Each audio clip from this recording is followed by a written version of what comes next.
Hello, and welcome to episode 10 of series 2 of Planet and the People. This is the podcast that aims to explore all the different facets of climate change and look at what is being done and what can be done to try and fight the climate crisis. So, this is the final episode of this series of the podcast. I have had 17 conversations with a fascinating array of guests over the last year who all have such a wealth of knowledge about their particular area of expertise. So for this final episode, I decided to do something a little bit different and have a little bit of a general climate change news review, if you like, a look at what is going on in the world, while also looking back at some of the things learnt from the podcast overall. And to join me in that meandering exploration, I met up with my sisters, Catherine and Lizzy. Now, Catherine and Lizzy form the popular country music duo Ward Thomas. A little bit of a sales pitch for Ward Thomas. Ward Thomas has 4 studio albums under their belt, the second of which, Cartwheels, was the first UK country album to hit number 1 in the UK album charts. The critically acclaimed Restless Minds followed closely after, and their latest album, Invitation, was recorded from home during lockdown and was released earlier this year. I have listened to all of their albums, not out of brotherly loyalty, but because it really is very, very good music. In addition to their own tours, they have supported Jack Savoretti around Europe. They have supported David Gray, and they were most of their way through a tour with James Blunt, with whom they recorded a shared single, Halfway. That was the name of the single, before lockdown hit and everything shut down, as well as their 5th tour, I think it was, of their own. That tour has since been postponed 3 times, but they will be back on the road with their own tour in November. Before that, however, which is where their relevance with this podcast comes in, they will be busking in a different UK city each week in the run-up to COP26 to raise awareness for the climate crisis and to raise money for a range of environmental organisations. So, there's the sales pitch. Like I say, our conversation was a little bit of a news review, a look at what's going on in the world, and I also found out about what sort of drives them and what we have in common in terms of our obsession, if you like, with climate change and with the environment. So, it has just started to rain, which is brilliant. I'm going to pass you over to our past conversation a few days ago with Catherine and Lizzy.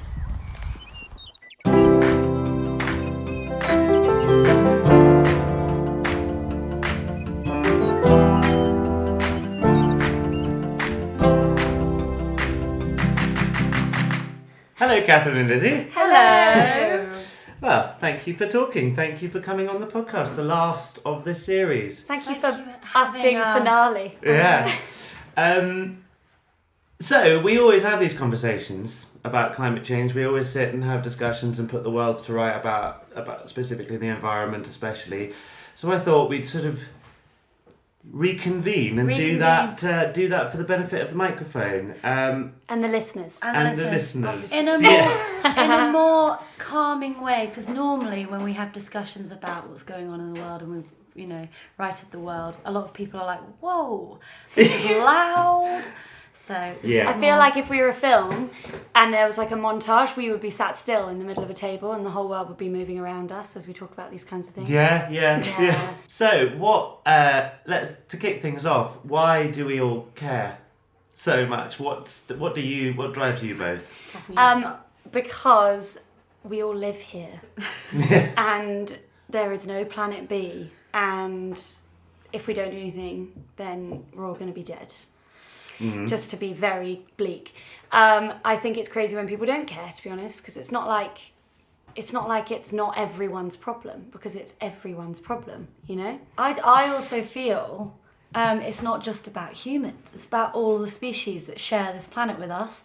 And I think that's a topic that's really important to talk about, because a lot about the environment, it's, we're needing to save ourselves, but we're needing to save the animals that we have actually put to danger. It's our fault that our planet is suffering. And it's not these innocent animals that Yeah. should suffer. So that, for me, is a big part of why I care so much. And I suppose we're both country girls. We live in the middle of the sticks. We see nature. And actually, we wrote a song a couple of months ago about lockdown and how the only sort of evidence that time was moving forwards was nature.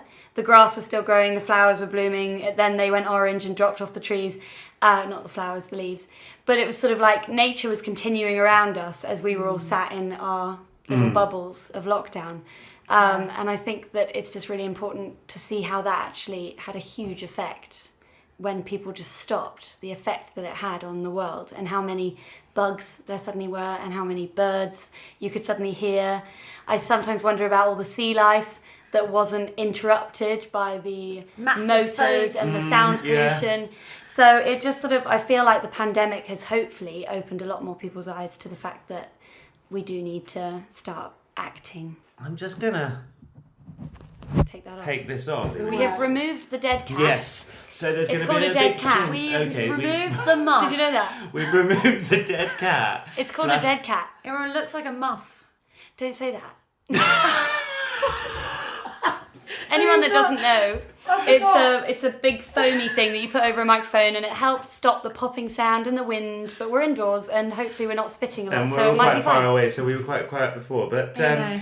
anyway, we've all gone and done some. We've had a look at stuff, and anything you've read recently? Who would like to start? Well, I think there's a lot of things that I personally have actually learned from your podcast as well. I think that's the a hope. lot of the episodes, what I love about this podcast is it involves so many elements of the environment, because everyone always just thinks, a lot of people are just like, oh, save the environment, but there's so many platforms that it falls under, like technology, politics, agriculture, the clothes, fashion. It falls under so many different umbrellas, and I think it's been a really incredible journey to listen to your podcast and learn so much from it. But also, I'm a member of WWF, and I get a lot of positive emails and updates, but also negative facts. But I really enjoy getting the positive feedback, because I just feel like we are always reading and getting news updates on such negative and terrifying things, which I do think is very important.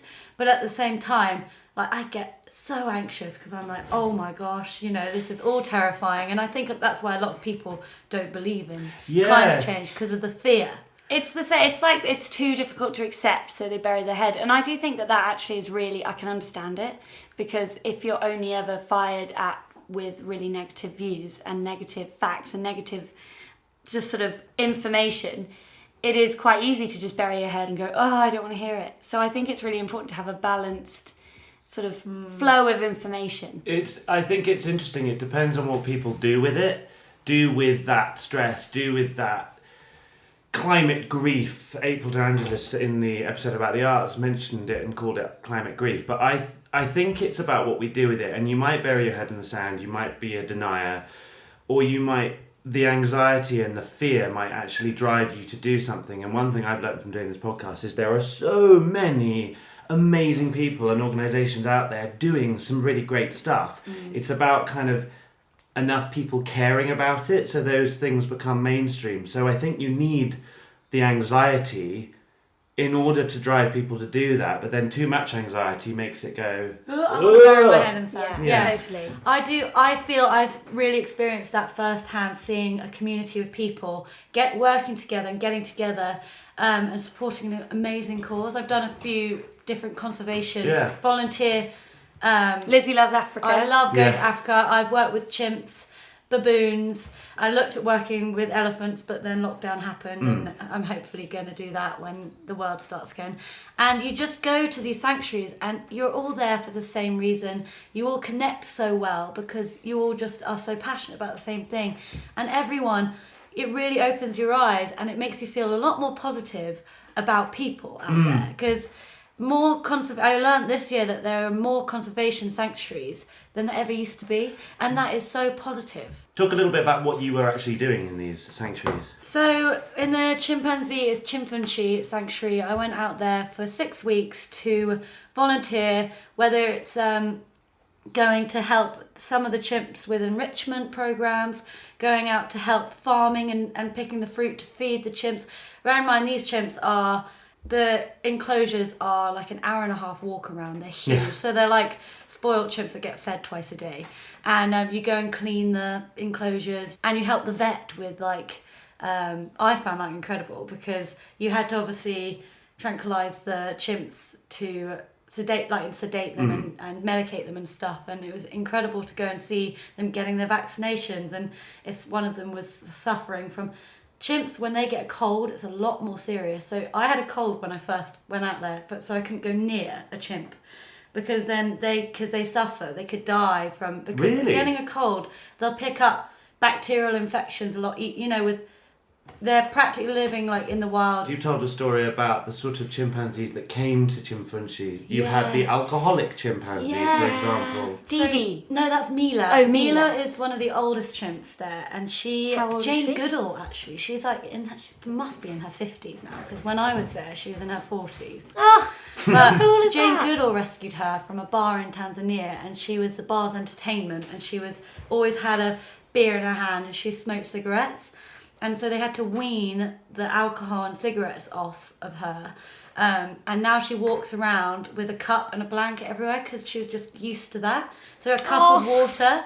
But she's also one of the more humanised chimps, so she will come up and you can actually interact with her. Yeah, so that is how all the chimps, or they've all started their own troops and families there. Because also contraception isn't very...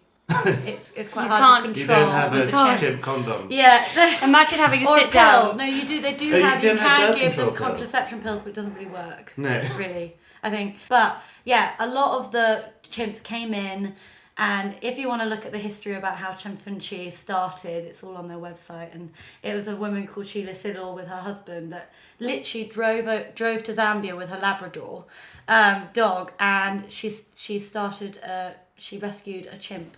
And she also had a hippo. She rescued a baby hippo. It's called Billy, and there's a whole story about it online.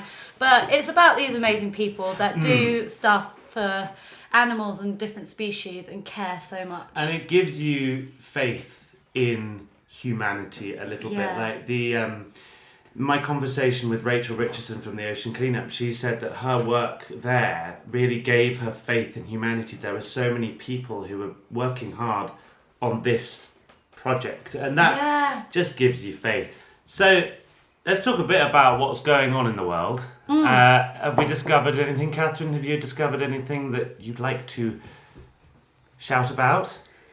I mean, yes and no. I think it's hard. I think I'm like, trying to get my links up at the same time. I think what I found really interesting about this year is how it showed us essentially how when we really need to, we can act incredibly quickly and be incredibly resourceful.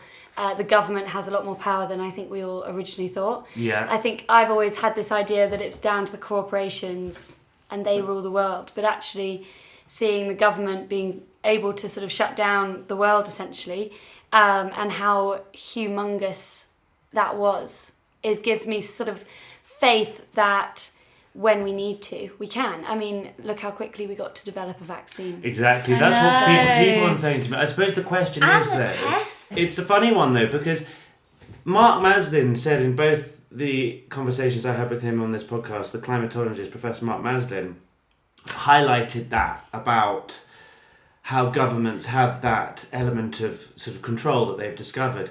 But you've got to ask, like, what would that look like? This year's been horrible in many ways. Oh my goodness. I mean, for touring musicians and people like you that work in The performancing and entertainment, it's been basically crap. I don't know if I'm allowed to I think, swear on yes, this podcast. you can. I think it's worse for people like you, because I can at least do film. I mean, you can at least... and we have film released an album, so we can't completely complain. I think for the people that work exclusively in live music, like a lot of the crew that we work with, that haven't had a gig since last February. And they rely on that. And they rely completely on that, and I think it's insane. I mean, it is looking up for that, because officially, the first full cap gig, just to segue into this, I do have actually, anyway, I'm going to segue into this.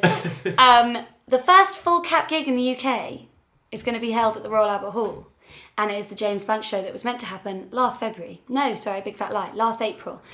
And we are supporting James, which means we're going to be on first, which means we're going to be the first artists to ever play... Not ever. No. To play a full capacity gig since... After lockdown. Yeah.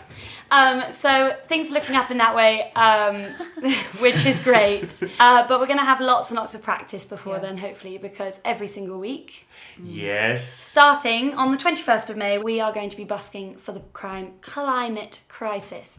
And we're going to try and go all around the country and Until raise as much money. COP26. Yeah. So you're doing a gig each week, is that the plan? So we're doing a busking gig. And we'll try and do it the same day, but because of work commitments and just simply logistical reasons. And the weather. If it's pouring down with rain, we might have to do it a different day of the week. I mean... And I also think we're going to try and make it as resourceful as possible. So if we're up in Scotland, we'll do a busking in Edinburgh on the Friday and then go to Glasgow on the Monday. So we're still doing it once a week, every week.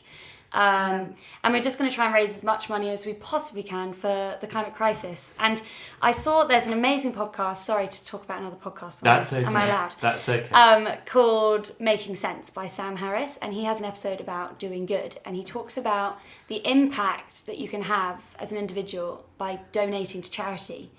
And obviously it's very, very important to change ways of life. I loved your episode about Is It Really Green? Yeah. And all the little things you can do. I always put my dishwasher on eco now, every time. That I can't believe on that episode, the one thing that is actually easier to do, that's like... Apparently everyone loves that dishwasher fact. I know. She said like everyone loves the dishwasher It's because question. no one likes washing up. No, also everyone always wants to opt for the easier option. Yeah. And that is the And so easier if the easier option is also greener, then it's a win-win. And so obviously it's very important for us all to change ways of, like, small ways in our everyday life and our diet and everything. But giving to charities and giving to these organisations that you've talked about in your podcast is so great. It's amazing for people that are really out there doing amazing, very impactful things. So we are going to try and raise as much money as we possibly can. Yeah. And I mean, we haven't even decided and allocated where the money's going to go. We'd love input. So any of you guys listening? And listening? also, offer, we're still looking up charities that we can donate to. So if anyone has any ideas, we'd love to know, but we're just going to try and raise as much money as we possibly can by busking. I also think you mentioned this to me a while ago, and I thought, oh, that's great.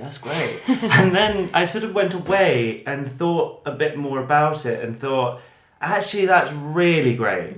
Especially, I keep on referencing elements of the podcast. I know what we're It's talking good. about. It's because you've covered a lot of very interesting subjects. This is the finale episode. Yeah, so this yeah, is where you we can be reference indulgent. your... But April DeAngelis said, we were talking a lot about activism and Extinction Rebellion specifically. She's a major part of Extinction Rebellion. And she just said kind of use activism. You don't have to join Extinction Rebellion. You don't have to you don't have to go on a march. You can go on a march. You can be arrested, but use some form of activism. And I feel like what you're doing, which I think is really exciting, is you are doing a form of activism that's not going to get you arrested. It's going to bring joy to people. I don't know, it might do. Well, hopefully. If we start singing, no, I'm joking. I mean, the one thing that this is me being like so optimistic, but if lots of people turn up, I mean, it's probably not going to be fully legal to have that many people stood in one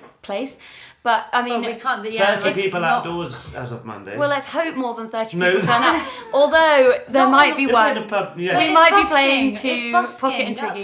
But what's great about it is that you're bringing climate change centre stage, and it's in the run up to COP26. Yeah. It is raising money for organisations, and that money is going to be really useful. But I think what's bigger than that is the fact that you are raising awareness and creating a conversation, and people who listen to your music are going to recognise that you place climate change and the environment quite high up your list on priorities, and you want to do something about it, and it'll hopefully generate conversations. Hopefully it'll do more than just raise money, and I mean hopefully it will generate conversations, raise money, and it's just our only aim is to really try and do good, and it's something that we both care immensely about. So. I think our whole family are very invested in the all three of us are doing something. And also and our mother she's doing a whole art project to do with the environment, which is incredible, and she's got an exhibition, etc.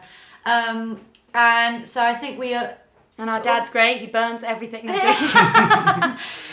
work on him next. We're working on him. But I'm gonna have a... I do think it's very important, and also with the busking for our planet, we're very inspired by Greta Thunberg because, and that episode where you were talking to Mark Maslin, and is it Chris Rapley, and they were talking about how the power of one individual and how one individual can influence a whole load of people. And we thought, seeing what she's done, like once a week, she just went out there on every Friday. That's actually something I found really encouraging about that episode, where there's so many people that I've always said this, I'm like, okay, all of this information's great, but how do you convince that person that wants to fly tip, or that person that wants to drive an incredibly uneconomical car everywhere they go, where uses plastic bottles every time they want a glass of water? How do you talk to that person?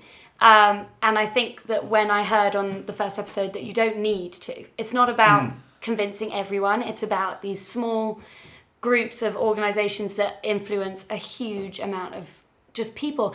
I think that what I've realised is I used to feel so sort of pessimistic about those people that we all know that do not give a shit. And you just think, how are we going to change their minds? But Even I think of our generation. Exactly. And I think it just filters down. And the plastic bag thing, I think, is a perfect case study, because the amount of times people have rushed into the shop and gone, oh, I've forgotten my bags, I'll just pay 5p.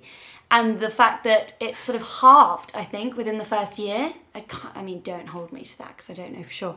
But just the fact that these new rules and these new ways of looking at things have filtered down into the masses, and people just change their way of life slowly. Oh my God. And that's more than ever at the moment. Sure, it's funny. Me and my mum, Our mum. We all share the same mum. It's quite funny because every time I do lose, I forget my plastic bag. Instead of actually getting a plastic bag to make life easier for myself, You'll I carry have everything. all this loose fruit in the basket, and I do it as well as our mum, and I'm like at the car, like it's all loose in my boot, and I just look like a mad woman. I just take all of the baskets back with me. Oh, don't tell that. I stock up on baskets from the food shop, and then I end up going back with about 6 of them saying, sorry. No, I've never thought of that. Yeah, no, well, I know. Well, that's very clever. I mean, I'm not clever. if everyone was to do that, there would be no baskets. No, But I think they okay. would cotton on. Yeah. No, But- don't do that. No, guys. don't do that. But no, it is a way of thinking. It's a changing the way you think. Yeah, that's the thing. And a few Yeah, years ago, sure. I remember a friend of mine did I was posting a lot on Facebook about stuff, and she was like, oh, how's that? How are you doing? I've seen your posts on Facebook. You're a right eco-warrior. And she rolled her eyes slightly in a joke. And it really annoyed me, because she said, you should be too. And that kind of way of thinking, I think, has stopped among a lot of people. But I Yeah. mean, we're all talking from a very sort of specific point of view, the sort of people we talk to. And the also, sorts we're of far things from we perfect. see. Like, we all live as But a way of also- life that is probably not completely... I actually did a quiz on my electric supplier. I'm not allowed to say the name, am I? Electric You supplier's can do. website, which is an 100% renewable electric supplier. And they have now given you the chance where you pay a bit extra to offset your lifestyle. And so I did the quiz. And it was, sorry, my phone just went off. I did the quiz, and now I pay extra, I think it was like £3 a month extra to offset my lifestyle. And I suddenly had to realise, like, what's your diet? And you had to tick everything that you eat, and then the kind of car you drive, and the kind of... I the did ki- that. Yeah, and you realise that everything you do is going to all come into play. So we are not all perfect, but No, it's I just know. doing your bit, isn't it? And like, being how aware. often do you fly? And It's funny though, I don't mean to get political about this, but there were 2 candidates for the London mayor, both of whom have, I mean, Sadiq Khan is far from perfect. He's hated by a lot of people, a lot of Londoners. But 2 of the things, increasing the congestion zone and the ULEZ, the ultra low emission zone, were things that were intended to try and reduce the amount of traffic, and I don't think they work. They have problems, they have issues.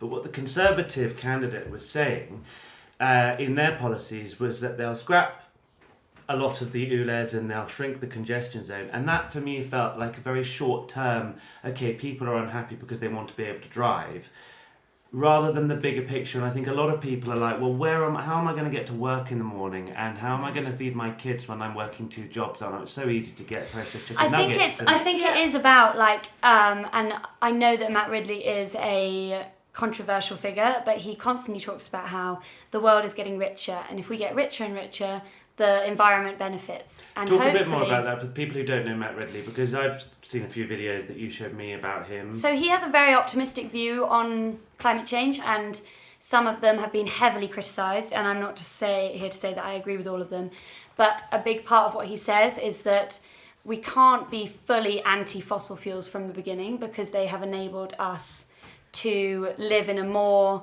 sustainable way than if you look at countries like Haiti that rely fully on charcoal to sustain themselves and for their energy. They have suffered. They're much less green than other countries, and the richer the countries get and the richer the world gets, the more greener. Environmentally and greener it gets. Essentially, is what he's saying. And so, if we can really focus our energy as a world on seeing, if we look at the statistics now, we are getting richer as a world. We're much wealthier than we were. Population has dropped. In developed countries. In the last 20 years, it has dropped everywhere. Okay. And we can now make food with much less land. That's it. I'll find the statistics that he made, but Tom's going to Googling Ecosia that. Oh, do Ecosia it, obviously. Yeah. But something that he says is that the fact that we now have technology available so that we can grow more food on less land means that hopefully that's only going to get better, and we can feed more people on less land, and so that we have the capacity as a world to feed the amount of people we have.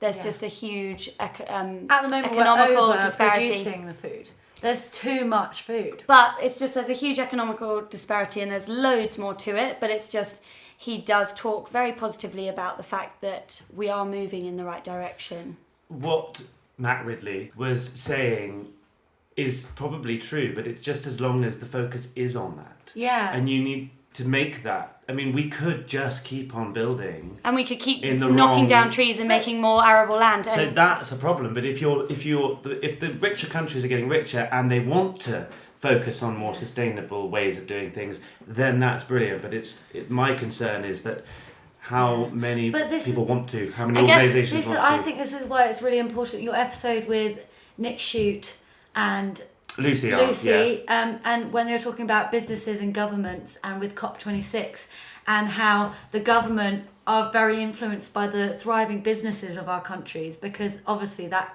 completely affects the economy.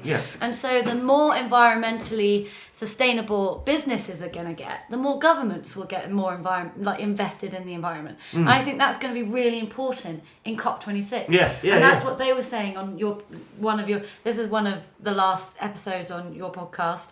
This podcast, this Planet, series. This series. Oh my god, I can't get my words out. By the way, just to interject, the population growth fact that I was talking about, it's still growing, but it's growing at a much, much slower rate as it was last year, the year before, the year before. Since the 1920s. So it's grown since the year 1800. From 1 billion to 7.9 billion in 2020, but I don't know about... But I guess what Matt Ridley was saying, and I don't want to keep harping on about him, but he's saying if we're continuing to lose, the growth is still obviously coming up, but if it's going down by a percentage every year, it will eventually stabilise. And if we are, as a country, as a world, able to create more food on less land, and we have the capacity as it is now to feed everyone without having to deforest anymore, then it's only going to get better. Have you both heard about the Earthshot prize?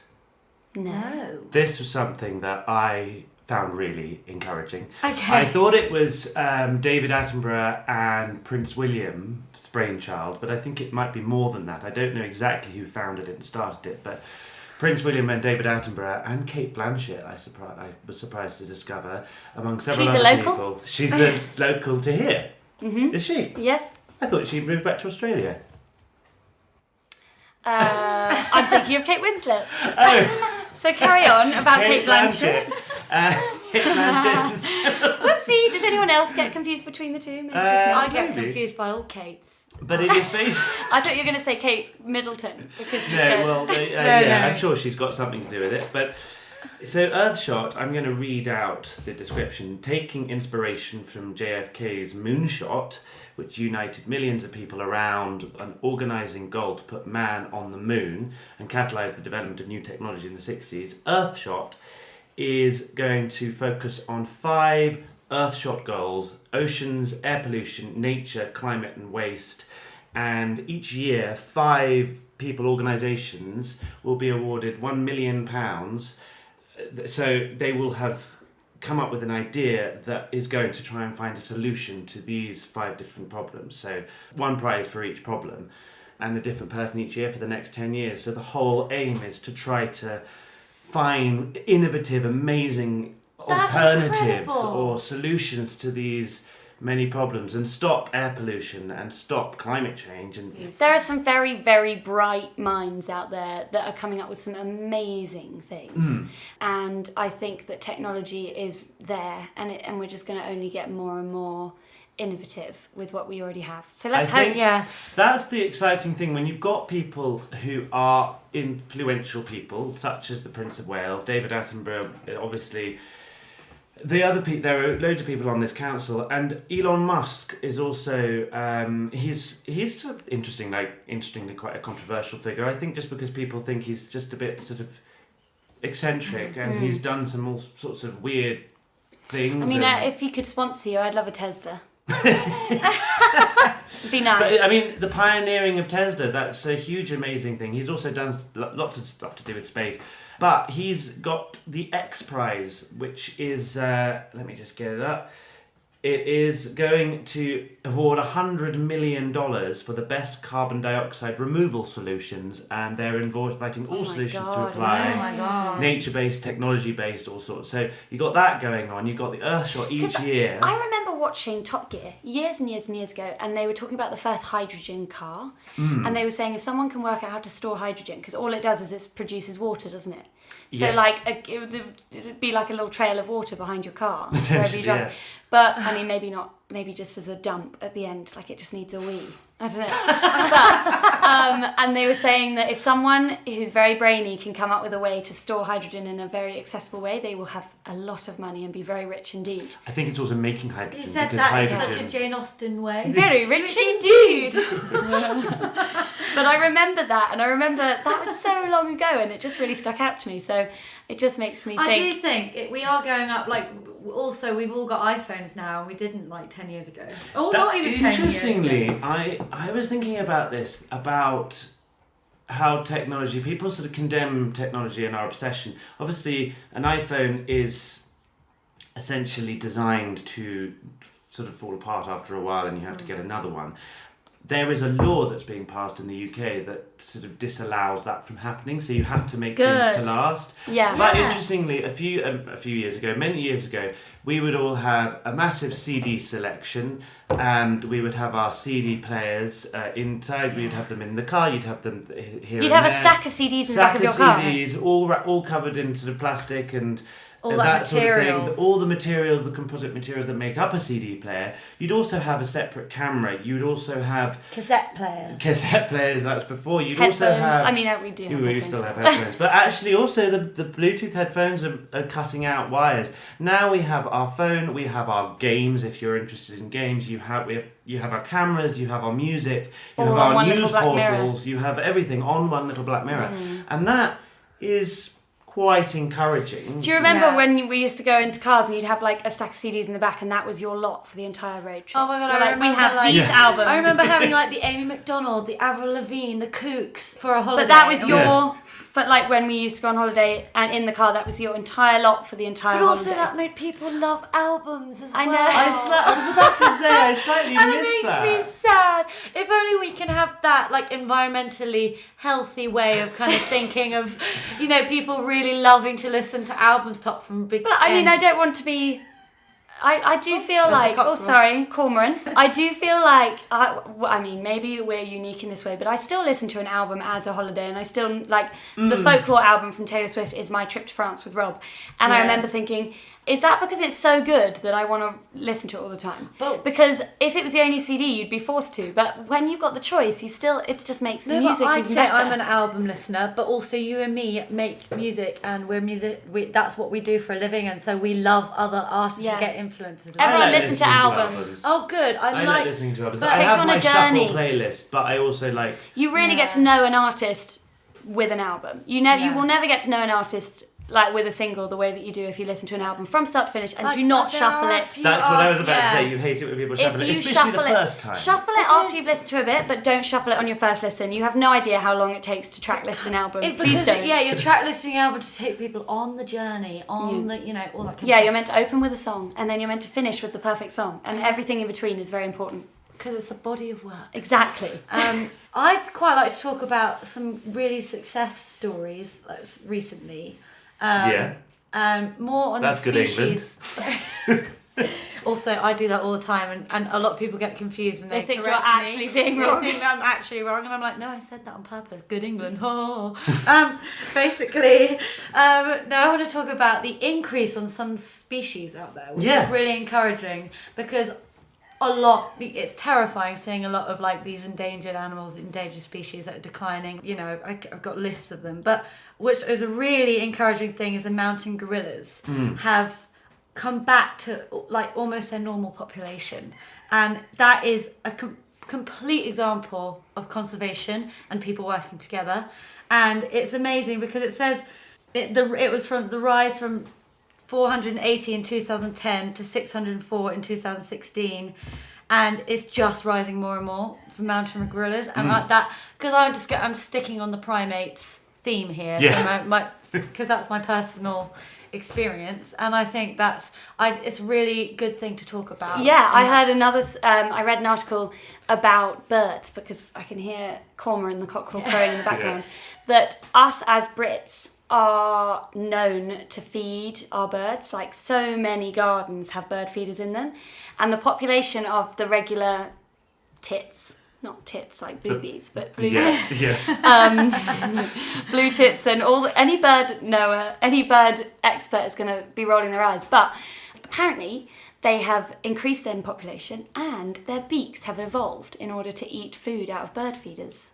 Really? More easily. They've evolved. And it is simply due to the British people feeding birds in their garden, and doing it in the winter is especially important. And despite the fact that lots of people have cats that murder lots of birds, so... Well, that's another whole controversial subject. But birds have risen in population, and it's all because we as Brits are notorious at feeding them in our gardens. Because we like birds.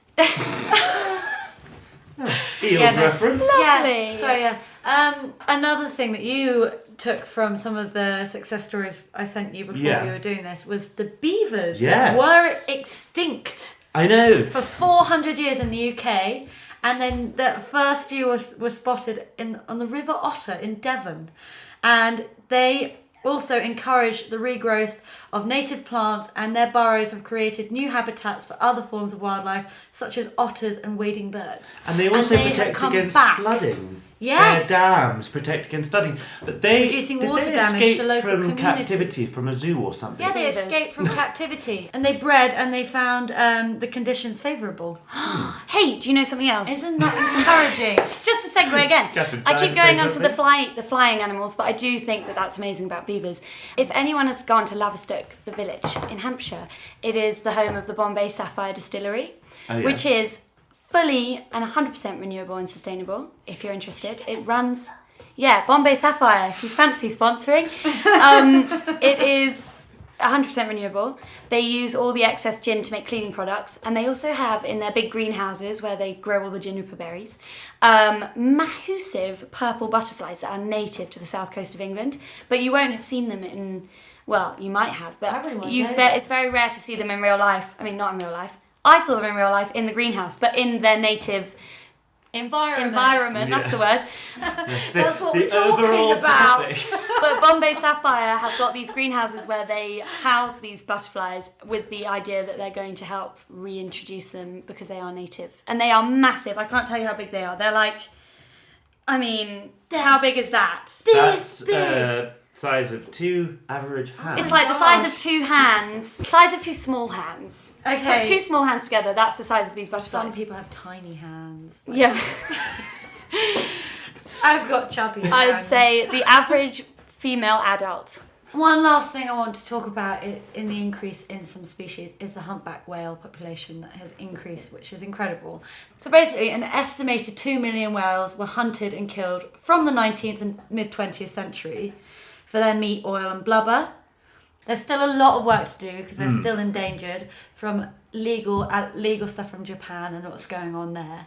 But since 1986, when they banned the hunting of whales, humpback whales, their populations increased. And it just shows how change happens. Yeah. I heard about 2 farmers in New Zealand that were offered lots and lots and lots of money from developers for their land, and they said no, and they've now opened it up as a wilding conservation area that people can come and enjoy.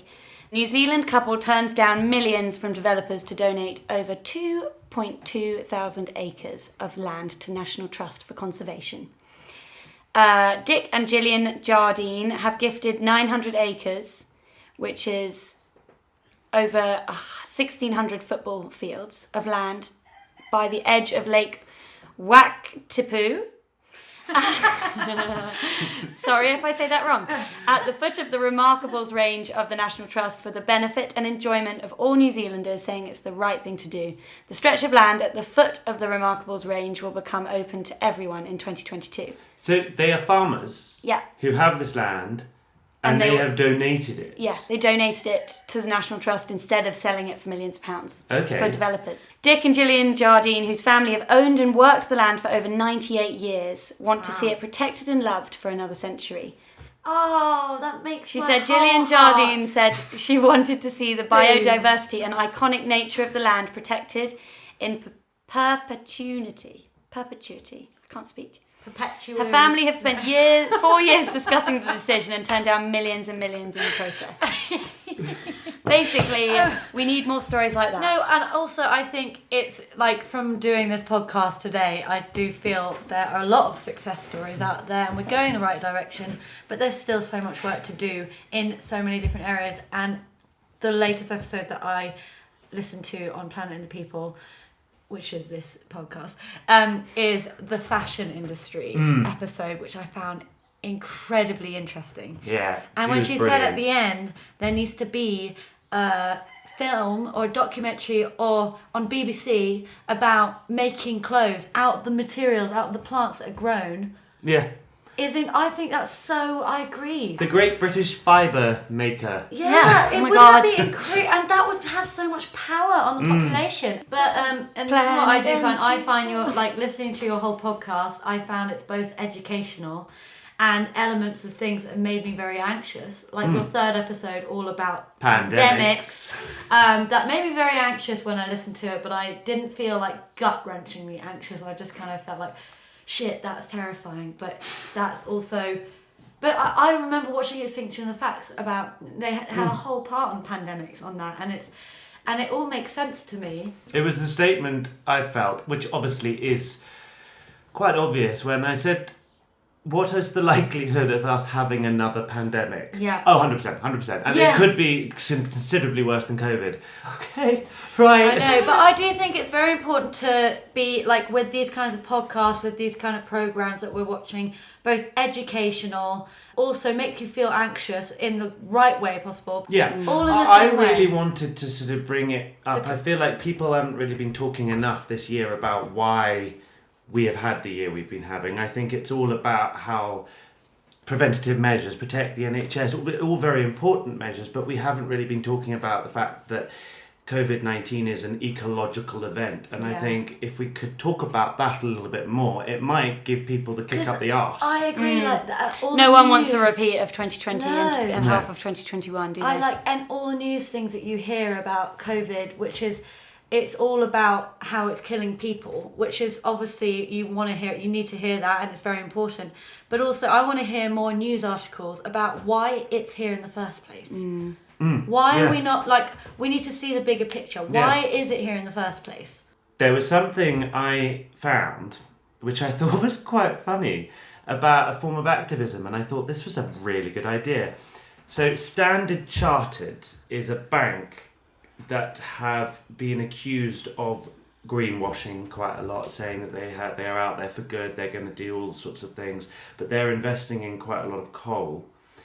And these group of girls who are activists decided to release a press release as Standard Chartered. The day before Standard Chartered's annual general meeting, the activists issued a fake press release announcing that the bank would end all funding for coal-fired power plants by the end of the year and support for fossil fuel infrastructure by 2023. And I just thought that was brilliant, because if you could manage to infiltrate that and make it as a prank, and you could just sort of put the pressure on it, it was... And Good. obviously Standard Chartered were like, I know. I think they played it as a prank quite heavily. They didn't make it Yeah. out like it was the real thing. Yeah. But I just thought that was a really good way of doing it. I do think it's quite an important factor to talk about. So my boyfriend, who's an arable farmer, I've learnt a lot of like what the farmers do as a community to help with the environment as well, and they're coming up with more environmentally friendly tactics for their farming, like drilling straight into the land rather than using too much of certain fertilizers. And one of our really good friends, Oscar Winkler, his father's company, one of the elements is they're looking into environmental fertilizers and making it a lot more environmentally friendly. So farms around the UK will start using those Instead. fertilizers rather than all these awful chemicals in these fertilizers right now. And to me, I do think, and those little industries that have a massive effect on the environment, they are all, these companies, big companies, even the fertilizing companies, trying to make it more environmentally friendly, which I think is a real and positive. that, in a sense, also has a real positive response because of soil. If you're encouraging healthy soil, I saw a figure today. I read a figure today. I'm just going to get it up. One medium-sized field with healthy soil farmed right has the ability to sequester the same amount of carbon in 1 year as 200 cars emit in that year. One medium-sized field. So medium-sized. thinking about proper fertilizers and increasing soil health is actually a huge thing. Huge. Yeah, really. And it can really make farming part of the solution. Catherine, you've got a graph up about the world's top emitters of carbon dioxide. Yes. I mean, it's to be expected, to be honest. I look at it and it doesn't surprise me at all, but it does show China to be the highest, the US to be the second highest, and the EU to be in number 3, and then India closely behind. And it's just interesting that we, as the UK, are occupying in this graph the EU, and the US is quite a further ahead. So the statistic that Biden has promised is quite exciting.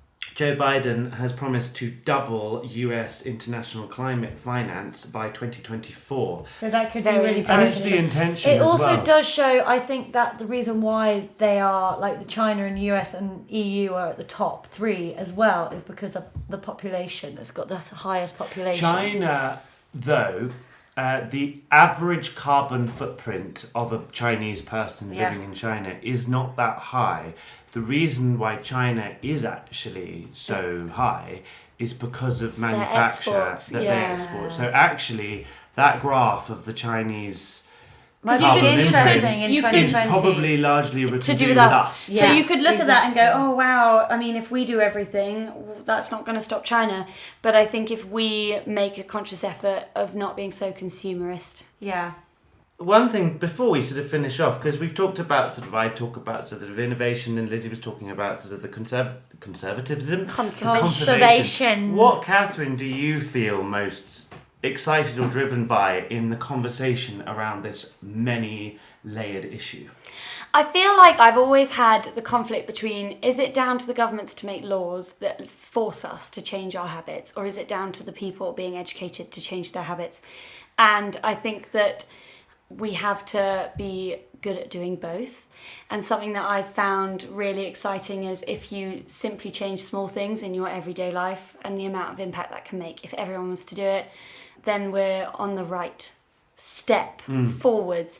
So I think in my personal way of life, I'd like to sort of be that person that thinks every day about how I can be a little bit more sustainable, a bit more resourceful, and I hate waste. Waste is such a horrible thing. And I love being able to cook. I'm really into my food. And I like cooking with food that is basically walking out the fridge. I think it's important to try just being very conscious about where you get your food, very conscious about your sort of the way that you choose to make every step through the day and how that can make an impact is a really good way to Do you know what? I really, when you said about food and use everything in your fridge, our mother has always been good at that, is using food in the fridge to just make it into a meal, be creative with it. You can literally make pies out of rather than always vegetables. like going out, like every day of the week. So before we completely finish, I'm not going to ask the question I always ask, because actually that's been answered throughout the whole conversation about how optimistic or positive you feel. But what is your favourite episode? Let's talk about. Okay, let's talk about you. From both series. From both series, yeah. Okay, series 1, I would say my favourite episode was the Ecosia episode. Yes. Because also she was really. You both bounced off each other. Like the whole dynamic in that episode was really encouraging and educational, and I just felt really like, oh wow, that they're doing so like Ecosia and what they do is just amazing, and learn a new aspect of the environment. So Ecosia are a tree planting search engine, for those who don't know about them. And if you want to know about them, well, go and listen to that episode, because they are brilliant. And also download Ecosia and put it where your normal like Safari or Google is on your phone, and you'll just use it all the constantly. time. I think my favourite episode has to be the fast fashion episode. It was so fast paced. It was so educational. I mean, I feel like I loved your first series. I actually probably think your first episode with Mark Maslin. Yeah. It felt really exciting. He was really sort of someone that just sort of felt really inspiring, and he really loved what he did, and he really had a lot of passion for what he's He's also a planetologist, so he knows. So he also knows his shit. So that was good. But I just feel like the fast fashion episode was amazing, specifically because Sheila Mary was just so she just had all the information. She's like us. Lizzy and I love shopping. We love clothes, and so to hear that fast fashion is so terrible is never nice when you want to just always buy lots of clothes. But the fact that she comes from a generation where she sees all the different types of fashion and how it's changed, and how our mum is there patching up her jumpers even though they look terrible. She's there doing it because she's like, I'm not buying something new. Oh my goodness, she has this brown jumper and she put like light brown patches on it, and it looks like it looks like a fungal skin problem on her jumper. And it's silk circles. Yeah, it's not good. Don't know why it's circles. That's why it looks like a fungal if she had made it like stars, it might have been better. Yeah, but I know. The point is that she, after listening to that episode, it made me want to go and like pull out all of my clothes and give them a rejig and learn how to sew, and really. I really want to learn how to sew and learn how to make fibres out of nettles, because that kind of thing is just really interesting. So that's my favourite. That's my second favourite. That's my favourite from the fast fashion episode. My favourite from the second series. What about this episode? How do you know that this isn't going to be your favourite one? Well, we can't include this one. Okay, No, this is Pandemics isn't we're your talking favourite. about the whole.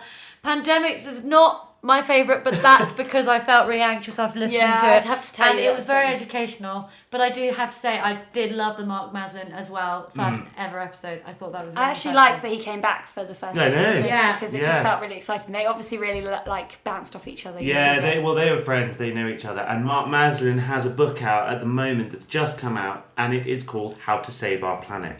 And it is specifically very bite-sized, short sentences, very easy to understand. And he has marketed it as the sort of, if I'm going to play football with my mates, or if I'm going to go to the pub, how do I explain climate change in that kind of environment? And that is what the book is. Well, I'd like to read that. I probably will now. And Also, before we like go, the aviation I definitely will. episode with Chip, because I found that like really interesting. I've never even thought about some of the statistics and information that he spoke about. a shout out though to Album and your tour before we go. So we're going on tour in November. All things planned. We are goes planned. Fourth time lucky. Fourth Fourth time time lucky. lucky. We have an album out called Invitation. It's our 4th album at the moment. We are actually also busking every week around the country until COP26. And we're supporting James Blunt on the 6th and 7th of July in London and Bournemouth. And that's everything. So please do go and come and find us in a city near you for the busking or for the tour. Yeah. Both, actually, because the busking's more important. Busking and the tour. No. Right, sorry, Tom. Yeah, we'll just fade out there into the music. Okay.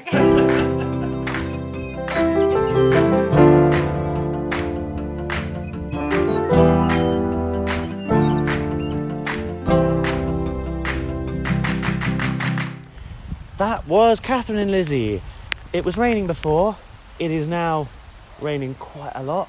So I'm going to keep this outro as brief as possible so I don't get really drenched in this beautiful, warm May rain. It's not warm at all.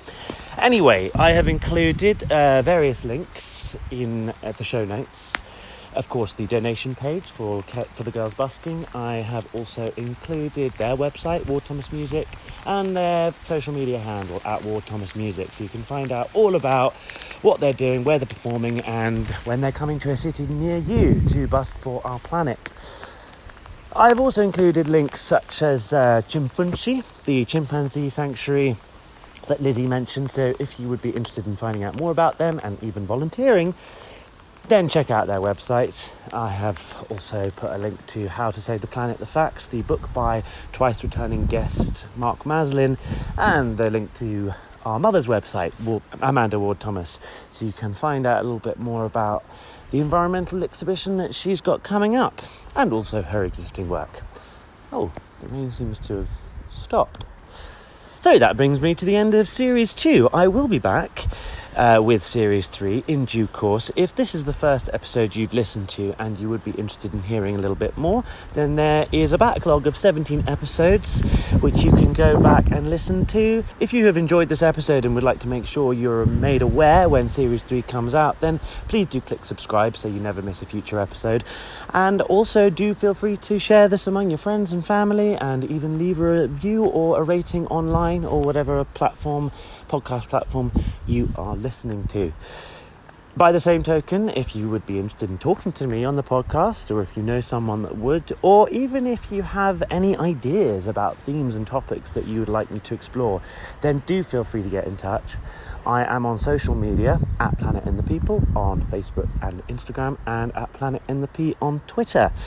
With that, I will wish you a good few months, and I will be back in due course. My name is Tom Ward Thomas. This is Planet and the People. Goodbye.